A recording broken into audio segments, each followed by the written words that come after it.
Once upon a time, there was a hermitage on the outskirts of a town where a monk lived with his disciples. Every evening, the monk and all of his disciples used to pray together. Whenever the monk prayed, his lips did not move at all. He would just close his eyes and stood quietly with folded hands. That monk had a disciple. Whenever he saw his master praying like this, a question would arise in his mind. One day, when all of them were praying in the evening, as usual, the master was standing quietly with closed eyes and did not move his lips at all. Seeing this, his disciple got curious. He could not stop himself and asked his master after the prayer. The disciple said, "Master, whenever we pray, our lips move. We say our prayers in words, and through those words, we ask God for whatever we want. But I have noticed that when you pray, your lips never move. You just keep quiet. Usually, when we say something internally, even then there is a slight vibration on the lips. A feeling of speaking comes on our face. But when I see you praying, I can't see that. Why is that so? Don't you pray to God for anything?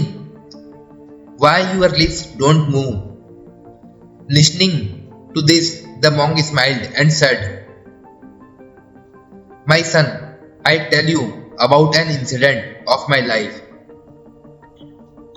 Once I stayed in capital. In the afternoon, when I was passing nearby the king's palace,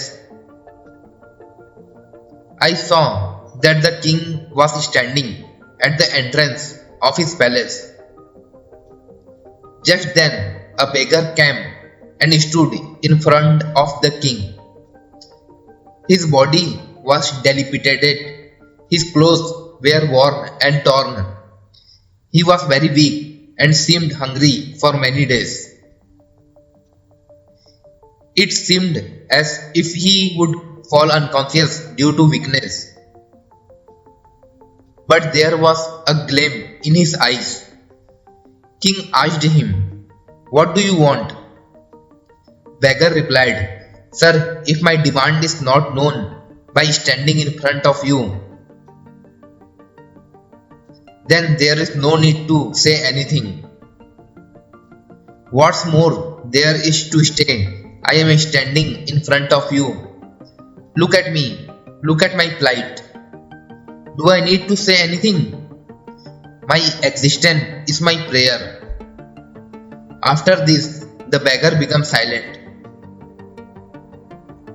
The king realized his mistake. He immediately ordered his minister to arrange food for the beggar to eat. He ordered costly clothes for the beggar, a house to stay for him, and a job to earn his livelihood. After saying this, the master looked at his disciple and said, "Son, just think. If that beggar had asked the king for food, then he would have got food. But then he probably would not have got clothes to wear, a house to live, and a job for his livelihood. But he left it to the king, so that seeing this his plight, the king should give him whatever he wants to give him. And when the king gave, he gave as per his status. He not only gave him food and costly clothes, but he also gave him a house to live and a job to earn his livelihood. After telling this story, the master becomes serious and said, "My son, after this incident, I have stopped asking for anything from God, because in reality, nothing is hidden from God. He knows everything, what we want and what is right for us. If we demand something from Him with our limited mind, then we will be in loss. And when that alignment, Father, give us something from His side, then He will give us all that we need. Therefore, we don't need to ask anything from God while praying. All we need is to surrender ourselves to God with true heart and become silent.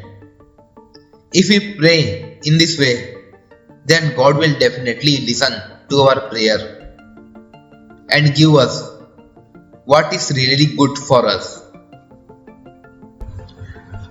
In our lives, to pray so that God listen, it is essential to approach prayer with humility, sincerity and faith.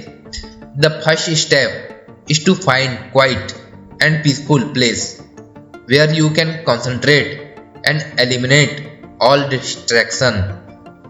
Begin by acknowledge God's generates, confessing your sins and expressing gratitude for His blessing. Follow this with specific requests and needs, asking in faith and trusting that God will answer according to His will. It is also important to pray for others and offer intercessory prayer for those in need. Finally, end your prayer with thanksgiving and praise for God's love and faithfulness. By following this step, you can pray in a way that pleases God and opens the channels of communication between you and us.